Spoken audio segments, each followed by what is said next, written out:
مصر کی زمین پر ایک ایسا دور تھا جب حکومت کی طاقت نے ایک انسان کو اتنا غرور دے دیا تھا کہ اس نے اپنے آپ کو سب سے بڑا سمجھنا شروع کر دیا تھا۔ فرعون کی حکومت تھی، اس کے پاس لشکر تھا، طاقت تھی، محل تھا اور لوگ اس کی حکومت کے سامنے مجبور تھے۔ لیکن جس شخص کے پاس دنیا کی اتنی طاقت ہو، ضروری نہیں کہ اس کے پاس حق بھی ہو۔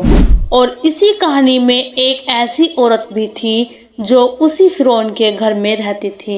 دنیا کی نظر میں وہ فرعون کی بیوی تھی، لیکن اللہ تعالیٰ نے انہیں ایمان والوں کے لیے مثال بنا دیا۔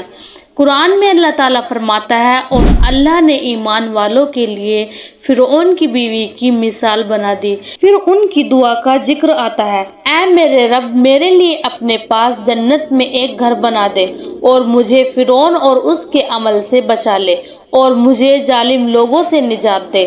سوچئے، جس عورت کے پاس ایک بادشاہ کا محل تھا، وہ اللہ سے محل نہیں بلکہ جنت میں اپنے رب کے قریب ایک گھر مانگ رہی تھی۔ لیکن سوال یہ ہے، آخر وہ کون سی بات تھی جس نے فرعون کی بیوی کو اپنے ہی شوہر کے راستے سے الگ کر دیا؟ اس کہانی کو سمجھنے کے لیے ہمیں اس وقت کی طرف لوٹنا ہوگا جب موسیٰ علیہ السلام ابھی ایک چھوٹے سے بچے تھے۔ اس وقت فرعون نے بنی اسرائیل پر ظلم کیا ہوا تھا۔ قرآن میں آتا ہے کہ وہ ان کے بیٹوں کو قتل کرتا اور ان کی عورتوں کو زندہ چھوڑ دیتا تھا۔ اسی لیے مشکل وقت میں اللہ تعالیٰ نے موسیٰ علیہ السلام کی والدہ کو الہام کیا کہ وہ اپنے بچے کو دودھ پلائیں اور جب خوف محسوس ہو تو اسے دریا میں ڈال دیں۔ لیکن اللہ تعالیٰ نے ساتھ ہی تسلی بھی دی، نہ ڈرو اور نہ غم کرو، ہم موسیٰ کو تمہاری طرف واپس لوٹا دیں گے اور موسیٰ علیہ السلام کو رسولوں میں سے بنا دیں گے۔ ایک ماں کے لیے اپنے بچے کو پانی کے حوالے کر دینا کتنا مشکل ہوگا، لیکن یہاں ایک ماں کا بھروسہ اپنی طاقت پر نہیں، اللہ کے وعدے پر تھا۔ اور پھر وہ وقت آیا جب موسیٰ علیہ السلام کو فرعون کے گھر والوں نے دریا سے اٹھا لیا۔ یہاں قرآن ایک ایسی بات بتاتا ہے جو اس پوری کہانی کا رخ بدل دیتی ہے۔ فرعون کی بیوی نے کہا، یہ میری اور تمہاری آنکھوں کی ٹھنڈک ہے، اس بچے کو قتل نہ کرو، شاید یہ ہمیں فائدہ دے یا ہم اسے بیٹا بنا لیں۔ یعنی جس بچے کے پیچھے فرعون کی حکومت کا خطرہ تھا، اسی بچے کے لیے فرعون کی بیوی نے ان کی جان بچانے کی بات کی، اور اللہ تعالیٰ نے موسیٰ علیہ السلام کے لیے ایک ایسا اسباب پیدا کر دیا جن کا انجام انسان اس وقت امیجن بھی نہیں کر سکتا تھا۔ موسیٰ علیہ السلام کی والدہ کا دل اپنے بچے کی فکر میں بے قرار تھا۔ اللہ تعالیٰ نے ان کے دل کو مضبوط کیا اور موسیٰ علیہ السلام کی بہن دور سے ان کا پیچھا کرتی رہی۔ پھر اللہ تعالیٰ نے ایک ایسا انتظام کیا کہ موسیٰ علیہ السلام نے کسی دوسری عورت کا دودھ قبول نہ کیا۔ آخر ان کی بہن نے ایسا گھر کا پتہ بتایا جو ان کی پرورش کر سکتا تھا، اور اسی طرح اللہ تعالیٰ نے موسیٰ علیہ السلام کو ان کی اپنی ماں کی طرف واپس لوٹا دیا۔ یہاں سے ہمیں موسیٰ علیہ السلام کی کہانی کا ایک سفر نظر آتا ہے، لیکن ہماری کہانی کا مقصد اب بھی آسیہ رضی اللہ تعالیٰ عنہا ہے، جو فرعون کے محل میں رہ رہی تھی اور وہ فرعون کی بیوی تھی۔ وقت گزرا، موسیٰ علیہ السلام اللہ کے نبی بنائے گئے۔ اللہ تعالیٰ نے موسیٰ علیہ السلام کو فرعون کے پاس بھیجے۔ موسیٰ علیہ السلام نے فرعون کو اللہ کی طرف بلایا اور فرعون کے سامنے موسیٰ علیہ السلام حق لے کر کھڑے ہوئے جسے دنیا کی کوئی طاقت دبا نہیں سکتی تھی۔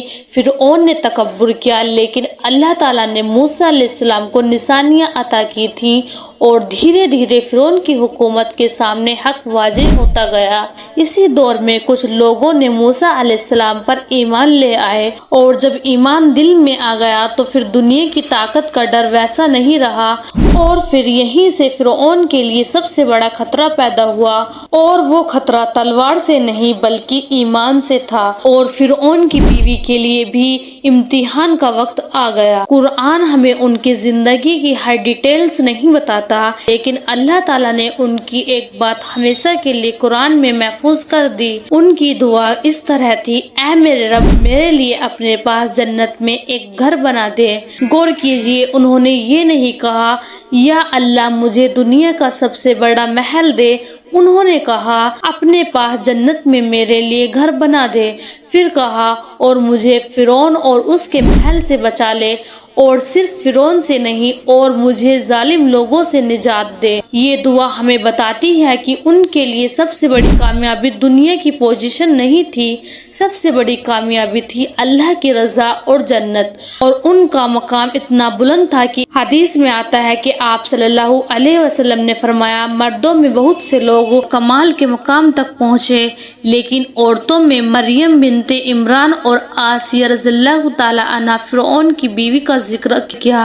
یعنی آسیہ رضی اللہ تعالی عنہ کی زندگی صرف ایک پرانی کہانی نہیں، وہ قرآن کی دی ہوئی ایک مثال ہے، اور اس مثال کا سب سے خوبصورت پہلو کیا ہے کہ اللہ تعالیٰ نے انہیں فرعون کی بیوی ہونے کی وجہ سے مثال نہیں بنایا، بلکہ فرعون کے باوجود ایمان پر قائم رہنے کی وجہ سے مثال بنایا۔ آپ سوچئے، کبھی ہم اپنی سچویشن کو دیکھ کر کہتے ہیں میں کیا کر سکتا ہوں، میں اکیلا ہوں، میرے آس پاس کوئی مجھے سپورٹ نہیں کرتا، میرے گھر کا ماحول میرے خلاف ہے، لیکن آسیہ رضی اللہ تعالی عنہ کی مثال ہمیں ایک بہت گہری بات سمجھاتی ہے۔ آپ کے پاس کا ماحول آپ کے ایمان کا فیصلہ نہیں کرتا۔ اللہ سے اپنے ایمان بچانے کی دعا کریں اور اللہ سے اپنے گھروں میں ہدایت مانگے، اللہ سے آخرت کی کامیابی مانگے، اور اللہ سے یہ بھی مانگے کہ وہ ہمیں غلط راستے اور ظلم سے دور رکھے۔